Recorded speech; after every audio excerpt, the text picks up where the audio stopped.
जो है उसका पलटवार सामने आया है। रूस ने कहा है कि मैक्रो धमकाने की कोशिश हमें ना करें, क्योंकि हम देख रहे हैं कि जो जिक्र जिस बात का हम कर रहे हैं कि अमेरिका अपना रुख बदलता है यहाँ पर रूस को लेकर नजर आ रहा है,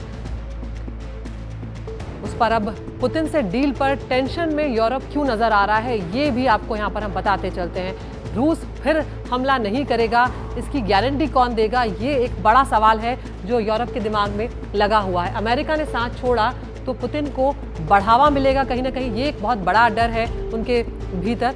अमेरिका के हटने पर पुतिन जो है यहाँ पर अपनी मनमानी कर सकते हैं, क्योंकि ये एक खतरा पुतिन को लेकर लगातार बना हुआ है। वो अनप्रिडिक्टेबल भी कहे जाते हैं। साथ ही अमेरिका से खनिज डील तो यूरोपीय देशों को क्या मिलेगा उसमें, ये भी एक उनके मन में सवाल बना हुआ है। उन्होंने इमैनुअल मैक्रो जो है यहाँ पर कहीं ना कहीं उनका ये भी उन्हें लगता है कि अगर हार मानकर समझौता होता है तो फ्रांस, ब्रिटेन, ये जो है उसकी मदद जो है वो बेकार चली जाएगी ईयू की। ऐसे में ये एक बड़े डर जो हैं वो बने हुए हैं। डॉक्टर जाकिर, आप इसी बात को आगे बढ़ा रहे थे, जो बात हम अभी इस वक्त कर रहे थे कि किस तरह से रूस जो है वो खामोश नहीं बैठा हुआ है, वो लगातार देख रहा है और वो ये भी कह रहे हैं कि हम देख रहे हैं और हम इस पे खामोश नहीं बैठेंगे।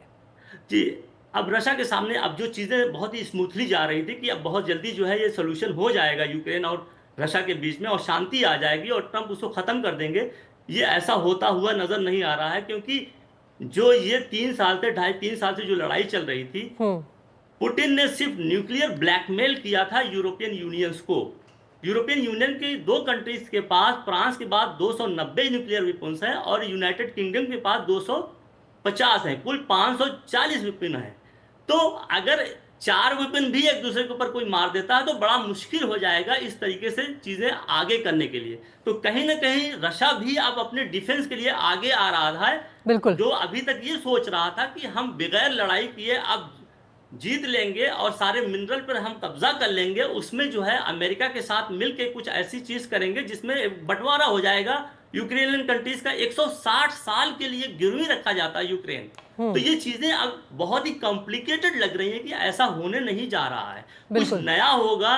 कहीं ना कहीं मुझे लग रहा है कि इसमें पुतिन अगर वाकई में ट्रंप चाहते हैं कि सोल्यूशन निकले तो खुद अमेरिका, पुतिन और यूरोपियन यूनियन और यूक्रेन बैठ के एक समझौता करने, एक टेबल पर आके समझौता करें, ना कि वार फील्ड में बैटल ग्राउंड पे समझौता हो सकता है।